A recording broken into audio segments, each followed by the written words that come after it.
मर्जिया बेरुमंद अपनी film city of mice में उस चूहिया का किरदार दिखाती हैं जिसको एक दुष्ट काली बिल्ली के हमले का सामना था। ईरानी आज भी दुष्ट काली बिल्ली को अपना दुश्मन मानते हैं।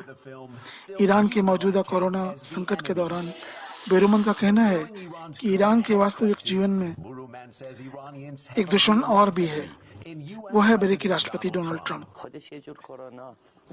ट्रम्प खुद कोरोना वायरस की तरह है, बिल्कुल वायरस की तरह। फरिश्ते ताहिरपुर अनुभवी फिल्म प्रोड्यूसर ने यह खुला पत्र लिखा।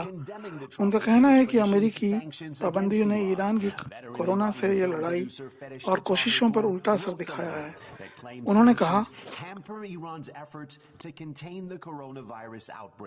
बहुत से देश कोरोना के सामना कर रहे हैं, लेकिन हमें कोरोना के साथ साथ अमेरिकी पाबंदियों का भी सामना है।